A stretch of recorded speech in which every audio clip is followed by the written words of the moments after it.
अस्सलाम वालेकुम मां तन गाइड मसरूर अहमद तनोरे को जैसे सब्जेक्ट पढ़ना से वो केमिस्ट्री के लिए चैप्टर जे असां 11 पिता पढ़ूं इंडस्ट्रियल केमिस्ट्री अॼु असां का इंडस्ट्री पढ़ना से वो है पेंट इंडस्ट्री। हाणे पहिरां पहिरां त उहो तव्हां सम्झो त पेंट इंडस्ट्री जो गोल कहिड़ो आहे त goal of paint industry to make या टू प्रिपेयर वेरियस सॉल्यूशंस। ठीकु आहे, केतिरनि क़िस्मनि जा सॉल्यूशन ठाहिण इहो ई पेंट इंडस्ट्री जो गोल आहे। पेंट इंडस्ट्री से मतिलबु उनखे कुझु क्लासनि में क्लासीफाई कयो वियो आहे। जीअं पेंट इंडस्ट्री जो नंबर 1 क्लास आहे वाटर बेस्ड पेंट। ठीकु आहे, असांजे बुक में बि इहा ठहियल अथव टेबल, उहा तव्हां यादि करे सघो था। वाटर जेको बेस्ड पेंट आहे जेको हूंदो आहे उहो वाटर सॉल्युबल हूंदो आहे ऐं उहो कैरी कंदो आहे वाटर एज़ अ कैरियर। ठीकु आहे, ऐं हिनखे असां लेटेक्स बि चयो वेंदो आहे आमतौर ते। हिन जो किथे किथे यूज़ आहे, हिकिड़ो त इंटीरियर एक्सटीरियर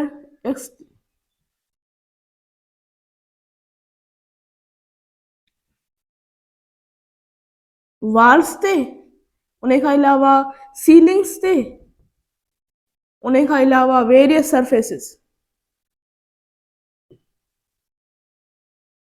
ठीकु आहे, इन में इन जो यूज़ आहे कंहिंजो वाटर बेस्ड पेंट जो। उन खां अलावा नंबर 2 आहे ऑयल बेस्ड पेंट। जेको ऑयल में सॉल्युबल हुजे, जेको कंटेन करे organic solvent as a carrier, असां उनखे ऑयल बेस्ड पेंट चवंदासीं। उन खां अलावा हिन जो किथे किथे यूज़ हूंदो आहे, हिन जो जीअं वुड वर्क आहे। ठीकु आहे, जेको वुड जो कमु थिए थो। उन खां अलावा मेटल जेके बि सरफेसिस आहिनि, मेटल सरफेसिस, ऐं उहे surfaces that surfaces require durability, उते हिन जो यूज़ आहे कंहिंजो ऑयल बेस्ड पेंट जो। नंबर 3 जेको टाइप हूंदो आहे उहो हूंदो आहे एनामल पेंट। एनामल पेंट वरी कीअं ठाहियो वेंदो आहे, जॾहिं ऑयल बेस्ड खे वाटर बेस्ड सां छा करिबो, गॾाइबो। ठीकु आहे, जंहिंमें ऑर्गेनिक सॉल्वेंट ऐं वाटर एज अ कैरियर खे खणे, ऐं इहो किथे किथे यूज़ हूंदो आहे मेटल सरफेसिस ऐं उन खां अलावा kitchen applications and surface that require high durability।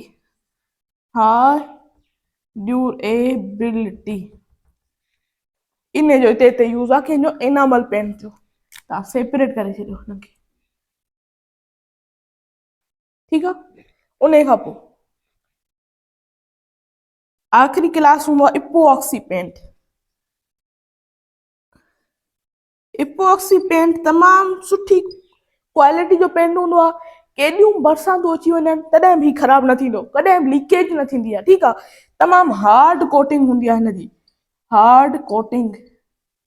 हिन कीअं ठाहियो वेंदो आहे, पेंट खे तयारु करे उन में मुख़्तलिफ़ क़िस्म जूं स्टिकर्स मिलाया वेंदा आहिनि। ठीकु आहे, जीअं मिसाल त खणूं कहिड़े क़िस्म जा स्टिकर मिलाए सघिजे थो, नंढा नंढा एरोप्लेन मिलाए सघजनि था, उहे दीवार ते ईअं मतिलबु हणियो वेंदो आहे। ठीकु आहे, लॻायो वेंदो आहे त उन में जेके पेंट हूंदा आहिनि हर क़िस्म जा बाइंडर हूंदा आहिनि। ठीकु आहे, बाइंडर जॾहिं हू चिपकी वेंदा दीवार सां त उहे जेके एरोप्लेन्स नंढा नंढा स्टिकर मिलायल हूंदा उहे ईअं लॻंदा त ॼण त इहे बिल्कुलु ड्राइंग आहे, पर ईअं न हूंदो आहे। इहो इपोक्सी पेंट जी हाई कोटिंग, हाई बाउंडिंग जो कमाल हूंदो आहे। ठीकु आहे, इहो किथे किथे यूज़ हूंदो आहे हिन जो इपोक्सी पेंट जो। हिन जो यूज़ हूंदो आहे इंडस्ट्रियल फ्लोर,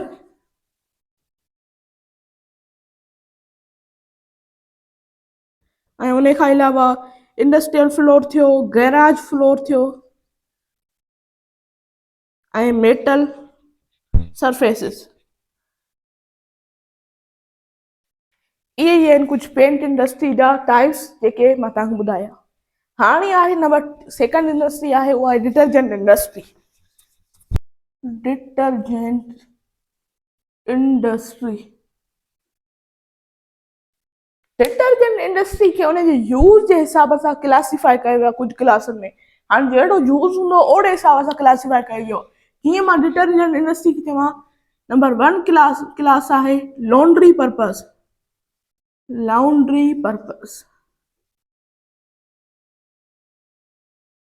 सेकंड जेकॾहिं मां चवां त हिन जो डिश वॉशिंग पर्पस।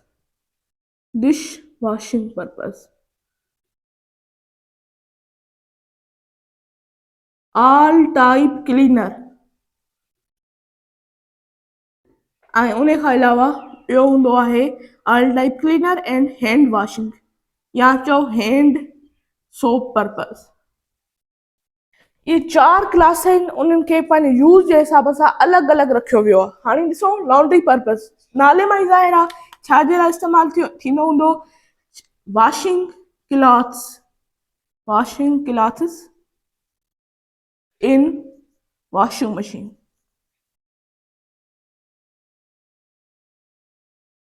ठीकु आहे। हाणे त डिश वॉशिंग पर्पस इहो किथे यूज़ थी वेंदो हूंदो, नाले मां ई ज़ाहिर आहे त इहो वॉशिंग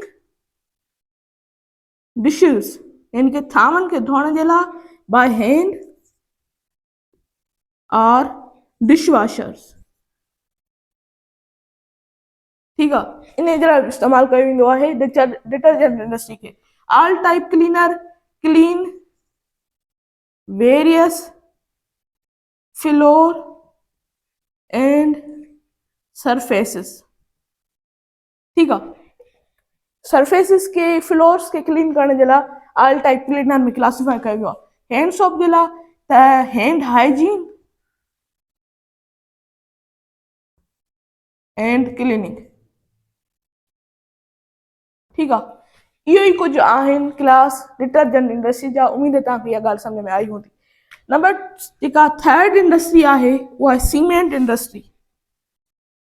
सीमेंट इंडस्ट्री पोइ लेक्चर में तव्हांखे ॿुधायो त असांजो जेको सीमेंट हूंदो आहे पाकिस्तान में जेको मैन्युफैक्चर कयो वेंदो आहे उहो USA जहिड़े मुल्कनि वॾनि वॾनि मुल्कनि ॾे एक्सपोर्ट कयो वेंदो आहे। ठीकु आहे, असांजी सीमेंट जी तमामु घणी क्वालिटी सुठी हूंदी आहे। सीमेंट इंडस्ट्री खे उन्हनि जी यूज़ जे हिसाब सां क्लासिफाई कयो वेंदो आहे। नंबर 1 जेको क्लास आहे OPC ऑर्डिनरी पोर्टलैंड सीमेंट।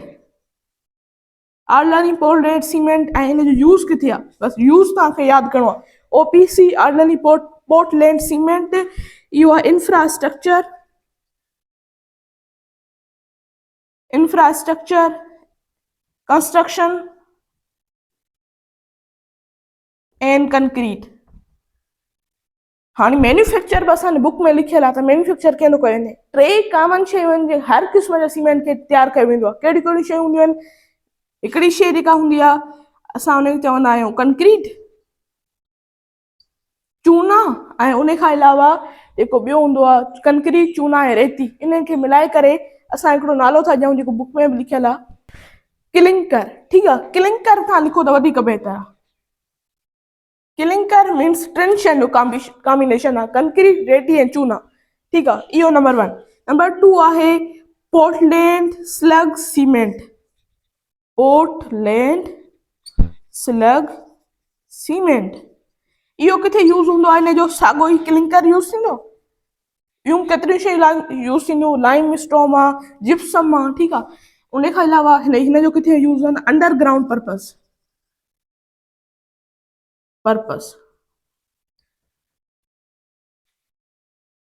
जेके पुलियूं वग़ैरह ठहनि थियूं। ठीकु आहे, ब्रिजिस वग़ैरह ठहनि था, PSC जो इस्तेमालु कयो वेंदो आहे। नंबर 3 हिन खां त तव्हां बखूबी वाक़ुफ़ हूंदव कहिड़ो, वाइट सीमेंट। ठीकु आहे, वाइट सीमेंट बि साॻिए तरीक़े सां तयारु कयो वेंदो आहे ऐं हीउ किथे यूज़ थींदो आहे, tile grout and decorative constructions. जेके बि डेकोरेटिव कंस्ट्रक्शन या टाइल वग़ैरह खे यूज़ करण जे लाइ असां वाइट सीमेंट खे यूज़ कंदा आहियूं। त इहे ई आहिनि कुझु सीमेंट इंडस्ट्री जा क्लास। हाणे अचो त पढ़ूं फार्माक्यूटिकल इंडस्ट्री, उन में कुझु कहिड़ियूं कहिड़ियूं ड्रग्स आहिनि ऐं कहिड़े कहिड़े पर्पज़ जे लाइ इस्तेमालु कयूं वेंदियूं आहिनि। अचो त उहो पढ़ो। हाणे आहे फार्माक्यूटिकल इंडस्ट्री। कुझु हे मतिलबु बीमारियूं आहिनि, हिननि जे लाइ कहिड़ा कहिड़ा ड्रग्स इस्तेमालु थींदा आहिनि, जीअं असांजी किताब में मेंशन आहे त एनाल्जेसिक यानी कि पेन रिलीफर, जेको छा कंदो, पेन खे रिलीफ कंदो, पेन रिलीफ। ठीकु आहे, ऐं हिन जे लाइ कहिड़ो ड्रग इस्तेमालु कयो वेंदो आहे, एस्पिरिन इस्तेमालु कयो वेंदो आहे। बेसिकली एस्पिरिन छा कंदो आहे, सेंट्रल नर्वस सिस्टम CNS खे जेको आहे मतिलबु वेंदो आहे ऐं उते पेन खे जेको आहे घटि कंदो आहे। उन खां अलावा एंटीबायोटिक छाजे लाइ यूज़ कयो वेंदो आहे, माइक्रोब्स जेके बि आहिनि, माइक्रो ऑर्गेनिज़म था चओ,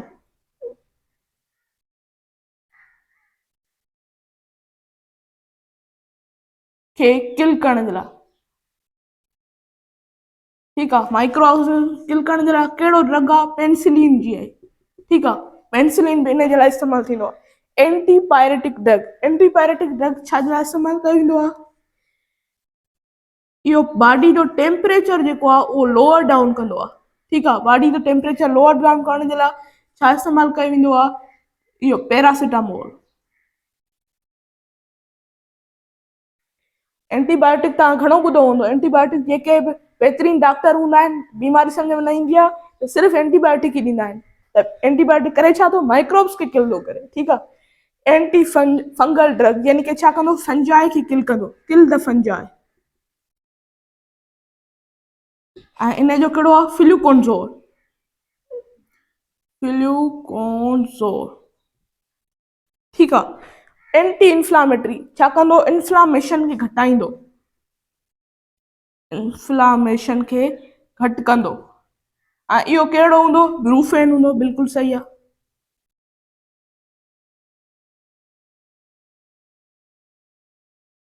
ठीकु आहे। उन खां अलावा anti allergic, anti allergic allergy खे घटाईंदो, ऐं इहो कहिड़ो हूंदो, इहो ड्रग हूंदो हिस्टीडाइन, ठीकु आहे। एंटी मलेरियल जेको जेको मॉस्किटो जो बाइट आहे उन सां रिलीफ ॾींदो, यानी कि मॉस्किटो बाइट, मॉस्किटो बाइट खे रिलीफ ॾींदो। ऐं इहो कहिड़ो हूंदो, क्लोरोक्विन। इहा कुझु आहे फार्माक्यूटिकल इंडस्ट्री, इहा तव्हांखे यादि हुजणु घुरिजे। हाणे जेको असांजो टॉपिक आहे उहो आहे पॉलीमराइज़ेशन। कहिड़ा कहिड़ा पॉलीमराइज़ेशन आहिनि, कहिड़ा कहिड़ा टाइप्स आहिनि, अचो त उहे पॉलीमराइज़ेशन इहा हिकु इंपॉर्टेंट टॉपिक आहे जेका असांजे MBK जी सिलेबस में बि आहे, ठीकु आहे। डेफिनेशन छा थींदी, इट इज़ अ प्रोसेस, इहो हिकिड़ो अहिड़ो प्रोसेस आहे इन इट स्मॉल यूनिट, जंहिंमें नंढा नंढा unit combine to form long chain, यानी कि पॉलीमर ठाहींदा आहिनि, monomer combine to form polymer, इन खे चइबो आहे पॉलीमराइज़ेशन। बेसिकली जनरली पॉलीमराइज़ेशन खे ॿिनि कैटेगरीज में विरायो वियो आहे, हिकिड़ो नेचुरल पॉलीमराइज़ेशन, ॿिया आर्टिफिशियल यानी कि मैन मेड। नेचुरल जो मां तव्हांखे मिसाल ॾियां थी, पॉलीसेक्राइड आहे, इहो हिकिड़ो पॉलीमर आहे। अने जेको थींदो मोनोसेक्राइड जेको आहे उहो हुन मोनोमर आहे। प्रोटीन आहे, उनजो मोनोमर छा थींदो, अमाइनो एसिड ई थींदो, ठीकु आहे। पर जेके पॉलीमराइज़ेशन आहिनि उनखे ॿिनि क्लासनि में क्लासिफाई कयो वियो आहे। हिकिड़ा हूंदा आहिनि एडिशन पॉलीमराइज़ेशन, एडिशन पॉलीमराइज़ेशन,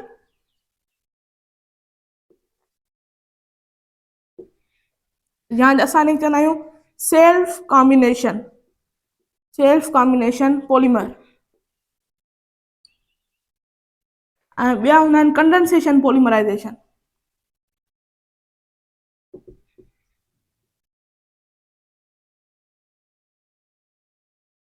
ठीकु आहे। हाणे एडिशन पॉलीमराइज़ेशन में कुझु ॻाल्हियूं तव्हांखे यादि रखणियूं आहिनि, जीअं एडिशन पॉलीमराइज़ेशन में कॾहिं बि नो लॉस थींदो, कॾहिं बि लॉस न थींदो ऑफ यूनिट, यूनिट जो कॾहिं बि लॉस न थींदो, ठीकु आहे। उन खां अलावा मां तव्हांखे मिसाल ॾियां, जीअं PVC आहे, पोली विनाइल क्लोराइड, ठीकु आहे। इहो कीअं हूंदी, अहिड़ी तरह जी हूंदी आहे, CH डबल बॉन्ड CH ना Cl, ठीकु आहे। ऐं हिन जो मोनोमर छा थींदो, हीअ आहे हिन जो मोनोमर, ठीकु आहे। इहो आहे PVC। इन जा यूज़ कहिड़ा कहिड़ा हूंदा आहिनि, पाइप्स आहिनि, बोटल्स वग़ैरह आहिनि, उन खां अलावा मेडिकल पाइप्स आहिनि, जेके ब्लड बोटल्स आहिनि, ठीकु आहे, ब्लड बैग्स जंहिंखे असां चवंदा आहियूं, इहे सभु जेके आहिनि एडिशन पॉलीमराइज़ेशन जे PVC जा जेके आहिनि टाइप्स आहिनि, एग्ज़ाम्पल्स आहिनि।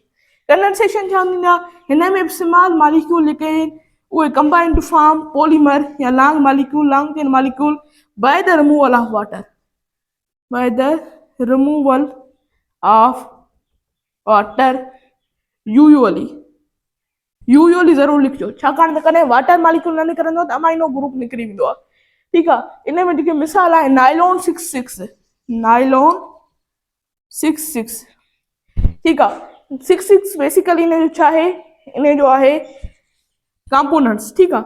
त नाइलॉन 66 में छा थींदो आहे, एडिपिक एसिड ऐं पॉलीमिथाइलिन हेक्सामिथाइलिन खणबो आहे, ऐं उन में छा थींदी आहे, उन में पेप्टाइड लिंकेज चऊं या अमाइड लिंकेज चऊं, उहा थींदी आहे by the removal of water. इहो आहे कंडेंसेशन पॉलीमराइज़ेशन। मिसाल नाइलॉन किथे किथे यूज़ हूंदो आहे, जेके बि टेंट्स वग़ैरह अचनि थियूं, ठीकु आहे, टेंट्स, ठीकु आहे, तंबू जंहिंखे असां चवंदा आहियूं, ठीकु आहे। उन खां अलावा पैराशूट्स, टायर्स, ठीकु आहे, अहिड़नि अहिड़नि शयुनि में इन जो नाइलॉन 66 जो यूज़ हूंदो आहे, ठीकु आहे। इहो आहे कंडेंसेशन पॉलीमराइज़ेशन। हाणे प्लास्टिक जेका आहे उन जा ॿ टाइप्स हूंदा आहिनि, ठीकु आहे। हिकिड़ा हूंदा आहिनि थर्मोप्लास्टिक, या हूंदा आहिनि thermosetting plastic. Thermosetting plastic, thermoplastic उहे शयूं हूंदियूं आहिनि जेके रीयूज़ करे सघंदियूं आहिनि, उहे प्लास्टिक जंहिंखे असां हिक खां वधीक दफ़ा यूज़ करे सघूं था, ठीकु आहे। ऐं जॾहिं टेम्परेचर ॾींदासीं त उहे हाई टेम्परेचर ते सॉफ्ट हूंदियूं आहिनि, रीयूज़, ऐं ही सिर्फ़ु वन टाइम यूज़ थींदियूं आहिनि, ठीकु आहे।